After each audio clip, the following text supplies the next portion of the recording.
History آئے کے پیارے دوستو، السلام علیکم۔ میں ہوں فہیم جلال۔ اورنگزیب عالمگیر ہندوستان کا آخری مضبوط بادشاہ تھا۔ اس کے دور میں مغل سلطنت بنگال سے کراچی سے ازبکستان، کابل سے ہماچل اور کوہیما سے کولکتہ تک پھیلی ہوئی تھی۔ لیکن سن 1707 میں اس کے انتقال کے بعد اوپر تلے 9 مغل بادشاہ آئے اور یہ عظیم سلطنت تیزی سے زوال پذیر ہوئی۔ اورنگزیب کے مزار پہ مکہ، ایران، بلخ، بخارا، حبشہ، کاشکر، بصرہ، یمن، حضرموت، فرانس، برطانیہ، آسٹریا اور چین کے سفیر ہوتے تھے۔ اور پھر ایک ایسا وقت آیا جب مغل سلطنت صرف دہلی تک محدود ہو کے رہ گئی اور بادشاہوں کو اپنی شبانہ سرگرمیوں کے لیے بھی مہاجروں سے قرض لینا پڑتا۔ ایک وقت ایسا بھی تھا جب تجارتی قافلے سمرقند اور تاشقند سے گزرنے سے پہلے دہلی سرکار سے اجازت لیتے تھے۔ اور پھر ایک وقت ایسا آ گیا جب نادر شاہ درانی بادشاہ تک تخت طاؤس اور کوہ نور ہیرا لے کر ایران چلا گیا اور بادشاہ کو ہمایوں کے مزار پر جانے کے لیے بھی انگریز سے اجازت نامہ لینا پڑتا تھا۔ مغل سلطنت کا یہ زوال آج بھی مؤرخین اور تجزیہ نگاروں کا مرحوم مسئول ہے۔ دنیا آج بھی اس سلطنت کے زوال کی وجوہات کے اوپر بحث کر رہی ہے اور عبرت پکڑتی ہے۔ ناظرین گرامی، مغل سلطنت کے زوال کی 3 وجوہات اہم ترین ہیں اور دنیا نے ان سے بے تحاشا سبق سیکھا ہے۔ مغل سلطنت کی پہلی حامی عمائدین سلطنت تھی۔ اورنگزیب سپہ سالار تھا۔ وہ اپنے والد اور 3 بھائیوں کو شکست دے کر بادشاہ بنا تھا۔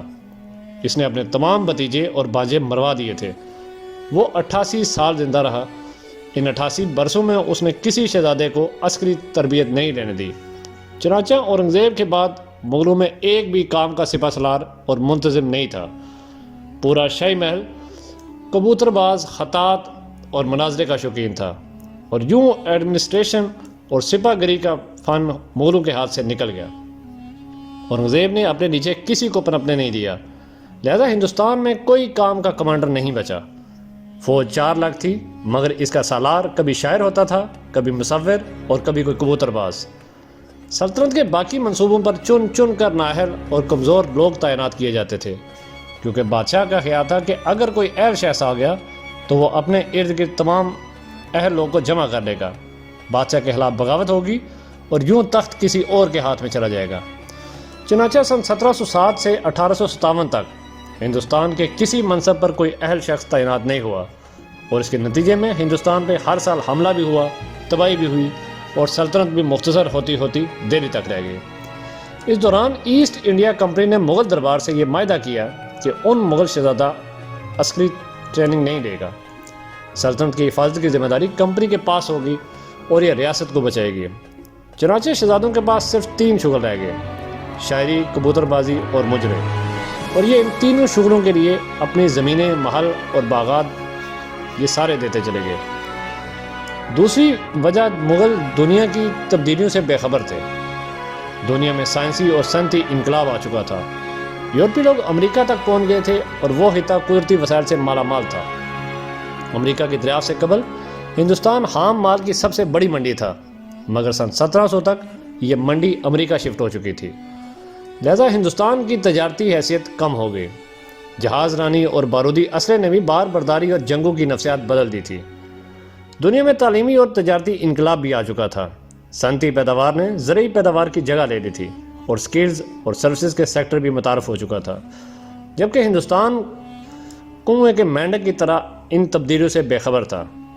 ہندوستان میں اس وقت سب سے بڑی انڈسٹری گھوڑوں کی کھریاں اور خواتین کے دوپٹے تھے۔ یہ اس زمانے میں بھی ہاتھیوں اور گھوڑوں پر تلواروں سے لڑتے تھے اور گلستان اور بوستان کو ڈگری سمجھتے تھے۔ اور تیسری اور آخری وجہ باہمی لڑائی تھی۔ ہندوستانی ایک دوسرے سے لڑ رہے تھے، ملک چھوٹی چھوٹی ریاستوں میں تقسیم ہو چکا تھا اور یہ ریاستیں ایک دوسرے کے خلاف جہاد کر رہی تھی، اور انگریز سائڈ پہ کھڑا ہو کے ان کے کمزور ہونے کا انتظار کر رہا تھا۔ ان میں سے جو دوسروں کو شکست دے دیتا تھا، انگریز اسے پھینٹا لگا کے فنا کر دیتے تھے۔ چنانچہ 83 لاکھ مربع کلومیٹر پر پھیلا اور 40 کروڑ کی آبادی کا ہندوستان حلوہ بن کر انگریز کے دسترخوان پر پہنچ گیا۔ ناظرین گرامی، ہم اگر آج کے پاکستان کو مغلوں کے ہندوستان کے سامنے رکھ کر دیکھیں تو ہمیں دونوں میں بے شمار کامن چیزیں ملیں گی۔ مثلا ہم دنیا کے واحد اسلامی نیوکلیر پاور ہیں۔ ہم آبادی کے لحاظ سے دنیا کا 5واں بڑا ملک ہیں۔ ہماری فوج دنیا کی چوتھی بڑی اور مضبوط فوج ہے۔ ہمارے پاس 6 ٹریلین ڈالر کے کاپر اور سونے کے ذخائر ہیں۔ ہمارے پاس دنیا کا سب سے بڑا نہری نظام ہے۔ زراعت کا پوٹینشیل 40 بلین ڈالر سالانہ ہے۔ ہمارے پاس دنیا کی 30 بلند چوٹیاں ہیں۔ ہم صرف جڑی بوٹیوں سے ہی 10-15 بلین ڈالر کما سکتے ہیں۔ ہمارے پاس کوئلے کے اتنے ذخائر ہیں جن سے ہم 200 سال تک لاکھ میگا واٹ بجلی پیدا کر سکتے ہیں۔ ہمارے پاس 1000 کلومیٹر کی کوسٹل لائن بھی ہے جس پر ہم کراچی جیسے 3 نئے شہر آباد کر سکتے ہیں، اور ہم آدھی دنیا کو مزدور سے لے کر ڈاکٹرز ہنرمند بھی کر سکتے ہیں۔ لیکن ہم اس کے باوجود ایریاں رکھ رہے ہیں، اور ہم نے 20 برسوں سے اقوام عالم کے چوکوں اور چوراہوں سے بھیک مانگنے کے سوا کچھ نہیں کیا، کیونکہ ہم مغل بادشاہوں کی طرح ہر اہم منصب پر اپنے سے کم تر صلاحیت کے لوگ تعینات کرتے ہیں۔ ہماری سیاسی جماعتیں حلقے کے نالائق ترین لوگوں کو ٹکٹ دے گی، ان میں سے چھانٹی کر کے مزید نالائقوں کو وزیر بنائیں گی، اور یہ وزیر آدھی بیوروکریسی سے چھان کر نااہل، نالائقوں اور کرپٹس کو تعینات کریں گے۔ پاکستان میں 75 برسوں سے ایک اور کھیل بھی چل رہا ہے۔ اسٹیبلشمنٹ ایک کمزور اور کمپرومائز شخص کو وزیر اعظم بناتی ہے، اور اس کھیل میں ملک کا بیڑا غرق ہو چکا ہے۔ ہماری حالت یہ ہے کہ ہماری سیاسی قیادت کسی قابل، اہل اور سمجھدار شخص کو نگران وزیر اعظم بنانے کے لیے بھی تیار نہیں ہوتی۔ یہ 3-4 ماہ کے لیے بھی گونگے، بہرے اور کمپرومائز شخص کا انتخاب کرتے ہیں۔ اس بار بھی یہی ہو رہا تھا۔ پی ڈی ایم کمزور ترین نگران وزیر اعظم تلاش کر رہی تھی تاکہ ان کی واپسی کی گنجائش پیدا ہو سکے۔ یہ محسن نقوی جیسا تجربہ نہیں دہرانا چاہتے تھے۔ بات میں بھی کوئی شک نہیں کہ آصف علی زرداری اور نواز شریف کو ایک ایسی حکومت چاہیے جو کہ شہباز شریف سے بھی زیادہ نالائق تصور کی جائے، تاکہ یہ ایک بار پھر اقتدار میں آ سکیں۔ انہیں کوئی بھی کام کرنے والا شخص سوٹ بالکل بھی نہیں کرتا۔ یہ بات آپ بھی سن رہے ہوں گے اب کہ نون لیگ نے حکومت لے کے غلطی کر دی۔ غلطی تو کر دی، لیکن ملک کا بھی بیڑا غرق کر دیا، اور اس کے بعد یہ عوام کے پاس جانے، ان کا سامنا کرنے اور ان سے ووٹ مانگنے کے قابل بھی نہیں رہے۔ یہ اب کس منہ سے ووٹ کو عزت دو اور مہنگائی کا ذکر کریں گے؟ یہ مارچ 2022 میں جیل بھی جا رہے تھے اور ڈسکوالیفائی بھی ہو رہے تھے، لیکن پھر یہ اقتدار میں آئے اور انہوں نے اپنے تمام کیسوں کا فیصلہ بھی کرا لیا، بے گناہ بھی ثابت ہو گئے، اور 16 ماہ میں اسٹیبلشمنٹ کو یہ یقین بھی دلا دیا کہ آپ کو مجھ سے بہتر کوئی شخص نہیں مل سکتا۔ آپ اگر کہیں گے تو میں آئین کو بھی پھاڑ کر پھینک دوں گا۔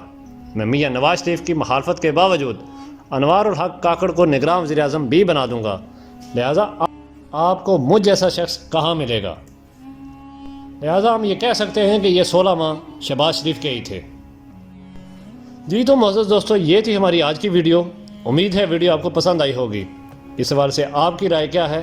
کمنٹ میں اپنی رائے کا اظہار ضرور کیجیے گا، اور دعا کرتے ہیں اللہ پاک ہمارے ملک پاکستان پہ اپنا خصوصی کرم فرمائے۔ اگلی ویڈیو تک اپنے دوست فہیم جلال کو اجازت دیں۔ اللہ حافظ۔